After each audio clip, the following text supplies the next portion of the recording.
Hey guys, it's Vampire Mike from Sega CD Universe. Just wanted to do a quick video saying hello and just chatting with everyone. Excuse me. So lately I've been trying to catch up on older 90s movies that I missed out on, particularly silly ones. My friend AJ, what's up? He from Canada. He hooked me up with a copy of Jack Brooks' Monster Slayer, which is sort of like a comedy horror in the vein of Evil Dead. That was pretty fun. It had Robert Englund in it, who I enjoy. And yeah, that was pretty cool. I could see someone, as I said, who likes the Evil Dead series to get into it, as it seemed to be a little bit of a, not an homage at all. It doesn't have a similar story or anything. It's just the feeling of the film and the goofiness is definitely there. I also checked out Encino Man, as I was on a little bit of a Pauly Shore kick, which I guess you don't hear out of most people nowadays. I checked out Encino Man. I thought it was pretty funny, you know. It had some good humor. I like that kind of 80s or 90s sort of goofiness. And this obviously being 90s. And then I checked out that movie Adopted, which I spoke about the other day on a video about how I like that movie Adopted that Pauly Shore did. But that was pretty fun. And then I checked out, what other 90s movie did I watch the other day? Oh, I watched Universal Soldier, which I had never seen, I don't think. And that was, it was, I don't want to say darker than I expected it to be, but the storyline was, I guess, a little more serious than I expected it to be, with the whole Vietnam thing and Dolph Lundgren, you know, trying to kill the immigrants or whatever, and well, I guess they're not immigrants, it's their land, kill the locals, I should say, and trying to get Jean-Claude Van Damme to do it too, and he's got Dolph Lundgren sort of like flipping out at the beginning of the film, and I guess the end of the film as well. It was an interesting concept. I thought it was alright. I'm actually surprised they made, like, what, 4 others or 3 other movies.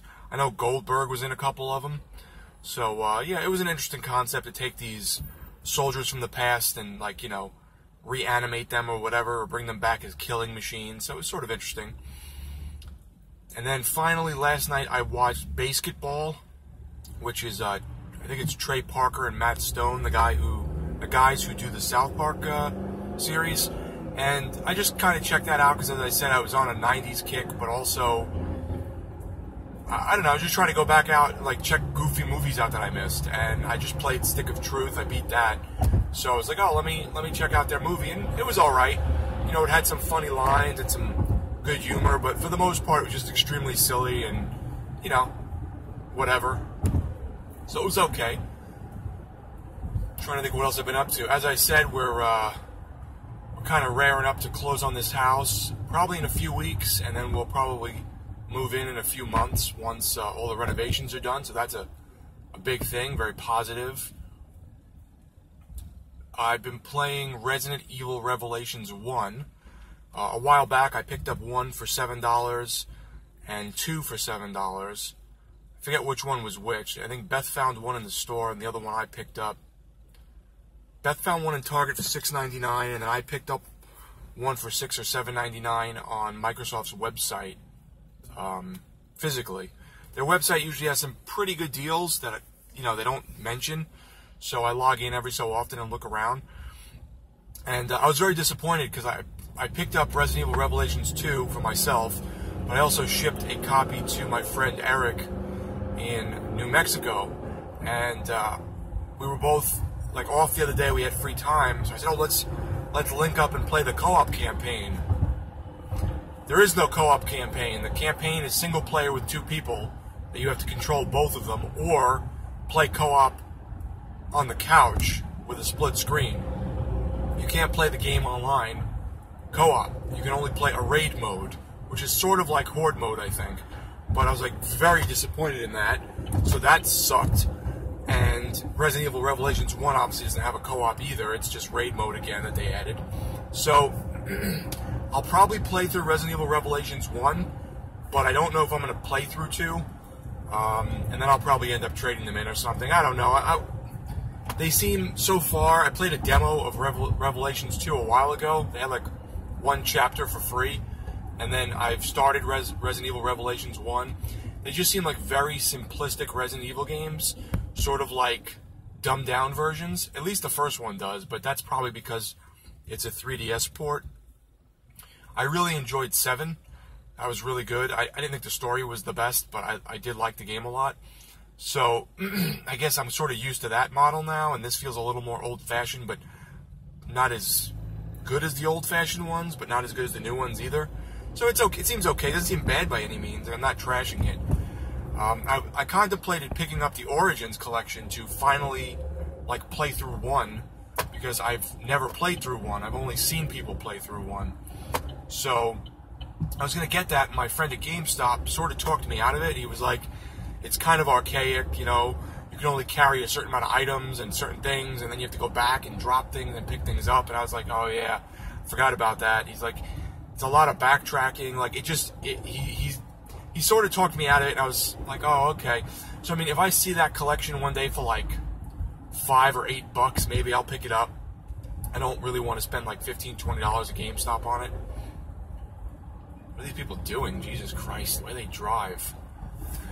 Also from the Microsoft Store, I picked up Technomancer again, physical edition. It was $7.99. It's sort of like a cyberpunk, futuristic, Total Recall version of The Witcher, but made by like an independent studio, so it's not as, you know, polished. And I sort of like stuff like that. I enjoy movies and games that are like B movies, so I like games that are like B-level games. I find that they put a little more, I don't want to use the word effort into it, but they put a little more like interesting concepts, or they try different things. So I played a little bit of the Technomancer a while ago. I wanted to try it again. I got rid of my copy. I didn't play much of it, but from what I played, I liked. I wanted to try it again, and it was cheap, so I figured, what the hell.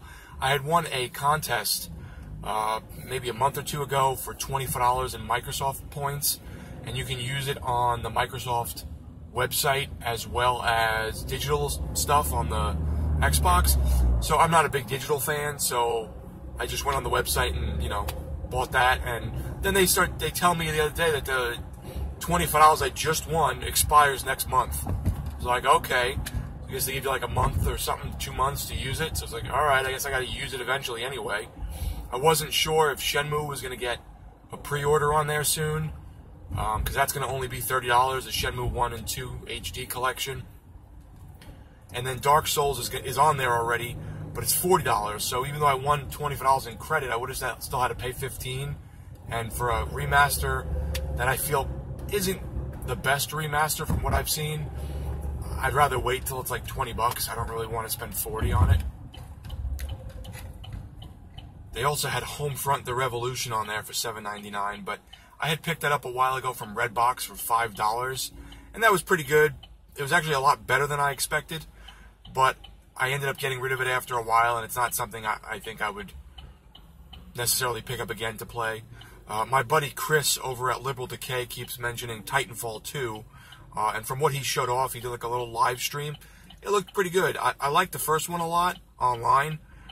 I don't think was there a single-player mode in that game? I don't remember. But supposedly the second one has a really good single-player mode and a really good online mode. So I put a bid in for $5 for a copy on eBay. If it's so cheap now. It's like $7 or $8 everywhere. So for $5, if I win it, great. If I don't win it, I don't win it. Trying to think of what else I've been up to. Games, movies. Yeah, that's really it. I haven't, done too much else. Just kind of waiting for everything to move forward with the house, trying to get contractors in so that we can get them to fix things up before we move in, because there's really no point in moving in and then not really being there to, get things fixed up. Rather get fixed up and then move in afterwards, so that we can just move into a house that's done.